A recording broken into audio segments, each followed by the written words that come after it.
Voilà comment ça a débuté. Et je crois que la clé, Sabrina, ça a été des articles, parce que forcément, quand la presse s'intéresse à un mariage sponsorisé, en général, la mayonnaise, elle prend rapidement. C'est à partir de là, finalement, ça a fait effet boule de neige. Oui, c'est à partir de là, c'est là que les contacts sont venus mieux vers nous. Alors, un mariage comme ça, combien ça coûte quand même? Parce qu'il y a bien un moment où il faut payer.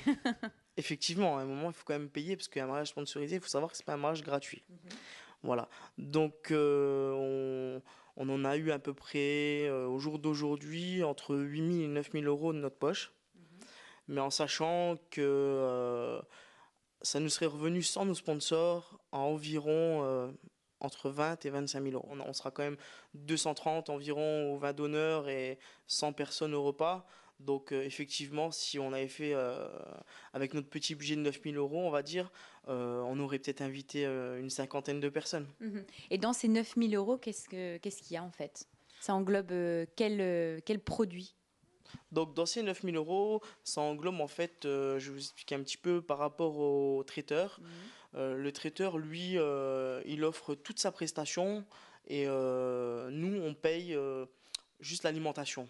Voilà. Et encore, le traiteur, vu qu'on avait un budget de 2 000 € et qu'il y en avait à peu près pour 2 500 € de budget alimentation, il nous a offert encore ces 500 €. Généreux ce traiteur, Voilà. hein. Très. Donc ensuite, La robe de mariée, alors comment ça s'est passé? bah, la robe de mariée, donc c'est la personne qui nous a contactés en voyant dans les médias comment que ça se passait, notre projet. Donc elle a voulu participer à ce challenge. Et donc pareil, elle nous offre toute sa prestation et on a juste payé le tissu. C'est-à-dire, ça, au niveau du coût, le tissu? Le coût, c'était 400 €. Donc on a payé 400 € le tissu et elle nous a offert encore en plus la robe de notre petite fille. D'accord, ah oui, donc on est allé loin dans les négociations. Bah, justement, en parlant de la robe de mariée, donc on a ici quelques croquis, Sabrina. Alors, est-ce que quand on fait comme ça sponsoriser son mariage, on est aussi méticuleux et aussi critique que si on payait la robe? Ou est-ce que vous osez dire non, bah ça me plaît pas, non, bon, ça je voudrais ça comme ça, etc. Oui, on ose quand même dire ce qu'on veut, quoi. Parce qu'on veut notre robe et si on a pris une créatrice, c'est pour qu'elle crée ce qu'on veut. Et après, bon, critique, non, pas trop, mais bon, après, on va pas suggérer à avoir plus que les autres, puisqu'on se fait sponsoriser et c'est un geste qu'elle a fait quand même envers nous de nous offrir au moins ses services. Donc le mariage sponsorisé, c'est de plus en plus répandu. On en voit vraiment de plus en plus, Patrick. Est-ce que c'est un peu la fin de votre métier? Parce que Ah non, moi franchement, j'y crois pas du tout. Je vous le dis franchement. C'est bien maintenant un mariage, deux. Après, je pense pas que tous les sponsors qui étaient présents là vont refaire un deuxième, un troisième, un quatrième. Je pense pas que les retombées. C'est bien d'être sur le premier, sur le deuxième.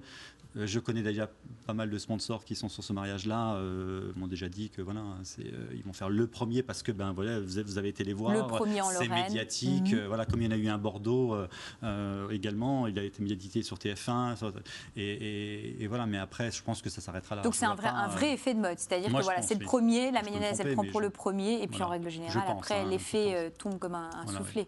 Parce que bon, déjà, faut aimer. Je pense que si on t'avait proposé de sponsoriser c'est ce que j'allais demander, Audrey. Je pense pas que c'est quelque chose qui aurait pu nous venir à l'idée. Voilà, non, pas du tout. Pourquoi Pourtant, parce que déjà... on le constate, Yves et Sabrina, bon, ils ont 23 sponsors, ils se sont fait plaisir. Hein. Il y a un château gonflable pour les enfants. Bon, ils ont loué une Mustang. Enfin bon, ils ont quand même fait les choses en grand. Il y a des produits dérivés, etc. Après, il y a les avantages et les inconvénients qui vont avec. Donc c'est vrai que ouais, c'est imposer des choses. J'ai pas envie d'avoir une pancarte à l'entrée du mariage avec des... Non, c'est pas quelque chose... Enfin, personnellement, c'est pas quelque chose qui m'attire. Est-ce que vous avez eu des demandes de mariage sponsorisé, Patrick? Bah, ils étaient venus nous voir. Voilà. Bon, nous, on avait un créneau, c'est vrai qu'on est pris tous les week-ends, donc c'était un peu. Voilà, on les a vus au mois de janvier au salon du mariage, donc c'est un peu tard pour nous, quoi. Mais bon, je dis pas, si j'avais eu, pourquoi pas, oui, j'aurais peut-être été, mais bon, c'est le créneau mai, juin, juillet, août. On est quand quand même bien surbooké, donc voilà, après mais si j'avais rien eu, pourquoi pas, hein, ouais, mais être sur le premier, pas sur les autres. Et pour vous, Hélène, est-ce que vous avez déjà eu des demandes de mariage sponsorisées? Non, pas du tout. Au Luxembourg, apparemment, c'est pas la mode. On a eu un client qui voulait faire de la publicité pour son propre produit sur son mariage, mais ça, c'est tout. Oui. On n'a pas de demandes pour des mariages qui sont sponsorisés par n'importe quel prestataire. D'accord, donc pas encore. Ça va peut-être arriver, vous allez peut-être finalement oui. faire le premier mariage Oui. sponsorisé. Si on nous regarde au Luxembourg, ça va peut-être donner des idées à certains. Quel est, Patrick, le coût moyen d'un mariage?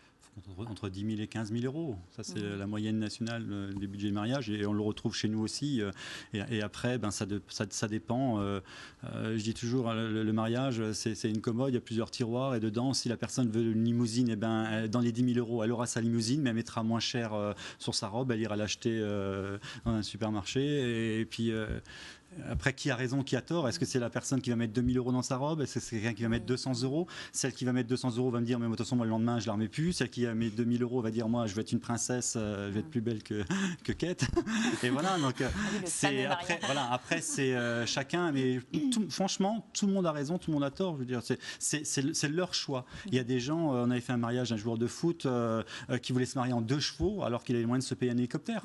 Ben voilà, lui, c'était une 2 chevaux. Et il n'aurait pas changé pour rien au monde, ça lui coûtait rien, mais c'était pas un problème d'argent, c'était de savoir ce qu'ils voulaient, quoi. Hélène, quand les gens vous sollicitent, est-ce qu'en général, de toute façon, ils ont conscience du budget? Oui, généralement, ils ont une idée de ce qu'ils veulent dépenser de leur mariage, oui. Donc pas de grosses surprises pour eux?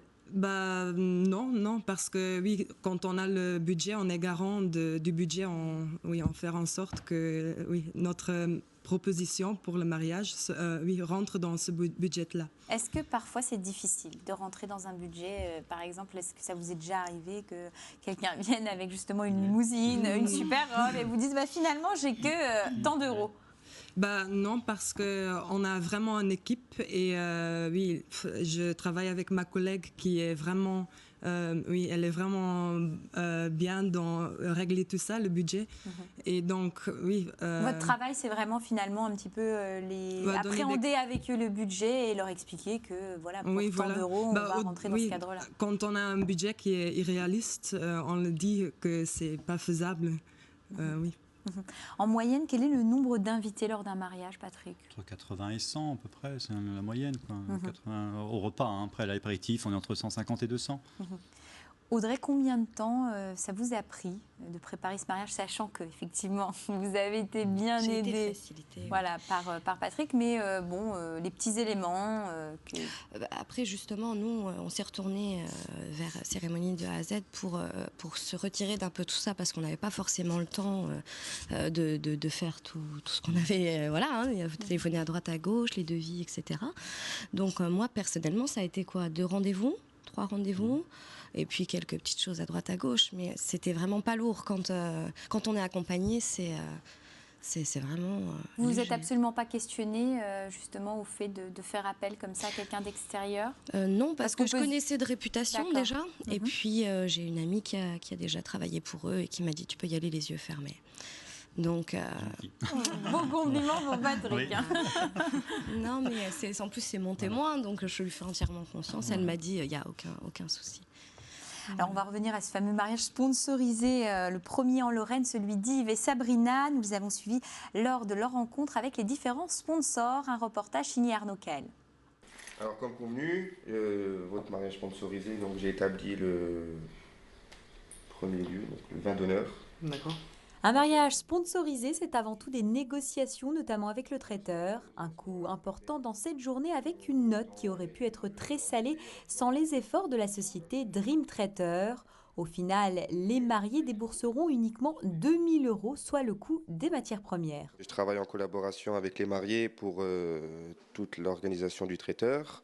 Et donc ensemble, on a élaboré le vin d'honneur, tout le repas, plus le service et une bonne partie de la décoration. Notre nom, il va être cité, il va être reconnu, entendu. On va nous associer au mariage sponsorisé. Et à partir de là, j'espère développer mon concept. J'engage de l'argent personnel pour les aider à réaliser leurs rêves. je peux pas non plus m'amuser à faire les mariages sponsorisés tous les 5 minutes, sinon après on se sort plus. Une journée de rêve pour Yves et Sabrina qui se sont autorisés tous les excès. Le jour J, ils arriveront dans une Mustang noire et orange. Pour la société de location, il est essentiel de participer à ce tout premier mariage sponsorisé. Là, je leur prête la Ford Mustang donc pour le mariage, donc en voiture de location, gratuitement. C'est un bon coup de pub, je pense, et je pense que ça doit être ça rapporte plus de clients, des clients satisfaits. Eux feront de la pub également, mais il y aura du monde au mariage. C'est vrai que on est une petite société qui a démarré il y a 1 an, donc j'espère beaucoup de publicité à ce niveau-là. En fait. Le mariage, c'est aussi la traditionnelle alliance en or et diamant pour la future mariée et un modèle très moderne pour monsieur. Dans le coût de ce mariage, le prix des alliances représente une somme conséquente. Grâce à cet échange de bons procédés, les mariés devraient économiser 15 000 €. On participe dans les alliances en leur faisant un prix très attractif par rapport au prix en réalité, quoi. Puis c'est une aventure qu'on n'avait jamais tentée, qu'on a envie d'essayer pour voir. Hein, on s'est pris un petit peu au jeu avec eux. Et puis bon, on espère avoir des retours commerciaux. Sur 30 sollicitations, Yves et Sabrina ont sélectionné 23 prestataires. Un investissement pour ces sponsors qui attendent un retour. C'est des retours impressionnants, j'en fais tous les 8 jours. Hein. Je vais même faire breveter la chose et puis m'assurer qu'il n'y a que moi qui ai l'exclusivité. Si c'est impressionnant comme retour, on a besoin de travailler. Est-ce que le fait de faire appel à un wedding planner, c'est plus coûteux, Hélène ? Bah non, parce que parfois, sans wedding planner, il y a le risque que le couple dépasse son propre budget en fait. Donc oui, avec un wedding planner, le client donne un budget et ils sont sûrs que ça ne va pas dépasser. En fait, ce qui se passe, Patrick, c'est qu'en règle générale, l'organisateur de cérémonie, wedding planner, va négocier directement avec les prestataires. Voilà, c'est ça. Et c'est ce qui permet d'équilibrer ? Après, on a 2 façons de travailler, quoi. Nous, on fait des prestations sur le mariage. Je suis animateur, ma femme est photographe, donc on fait sur son mariage, on va faire des prestations. Donc on est rémunéré par ces prestations-là. On ne demande pas de frais d'organisation, mais c'est une autre démarche. Moi, j'ai créé ça il y a 25 ans. Maintenant, les wedding planners arrivent maintenant. C'est loin d'être des voleurs, c'est du boulot. Je sais, j'ai donné. Donc, mais voilà, c'est une autre démarche. Après, il y a des gens qui se sentent plus rassurés avec des gens comme nous, et puis avec eux. Après, ça dépend. Voilà.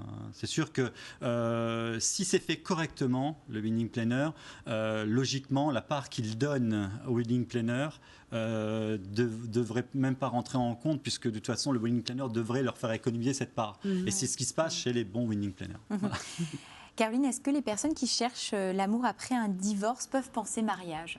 Est-ce que ça arrive sur le site ? Oui, ça arrive. Alors je pense qu'après, il ne faut pas se précipiter, il faut laisser un petit peu de temps, parce qu'après un divorce, il faut quand même se reconstruire, reprendre ses repères.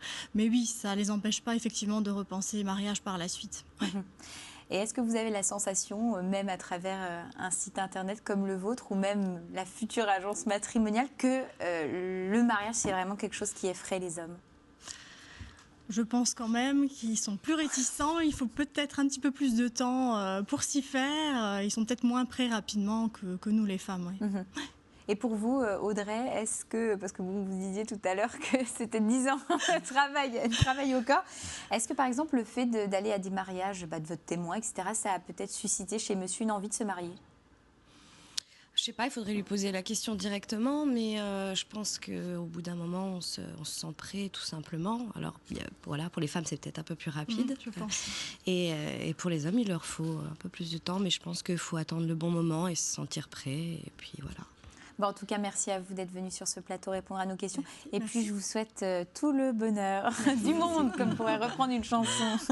En tout cas, si vous souhaitez poursuivre cette réflexion sur le mariage, j'ai déniché 2 ouvrages pour vous. Le premier, Mon Wedding Planner de poche d'Anne-Sophie Le Sage, un guide pratique dédié à l'organisation d'un mariage avec tous les conseils d'une professionnelle du mariage, comment l'annoncer, quelles sont les démarches administratives à respecter ou qu'encore comment choisir sa robe de mariée. Anne-Sophie Le Sage met sa parole d'expert expert au service des futurs mariés, comme le ferait un vrai wedding planner, et c'est aux éditions Marabout. Et puis un second livre, une bande dessinée, car le mariage c'est aussi la vie quotidienne et les joies de la vie à deux, le guide du mariage de Godard et Goupil. Donc un livre, une bande dessinée assez humoristique où vous pourrez retrouver finalement toutes les étapes de la vie à deux et de le grand pas, décider de se marier. Donc deux guides sensationnels qui vous disent tout sur le mariage et sur les comportements des jeunes couples. Donc c'est dans la collection des guides en bande dessinée. C'est un livre qui vous donnera des clés pleines d'humour et d'imagination pour réussir le jour J, mais très important, la vie à deux. Merci en tout cas à vous et à très vite pour un nouveau MAG Phénomène de société.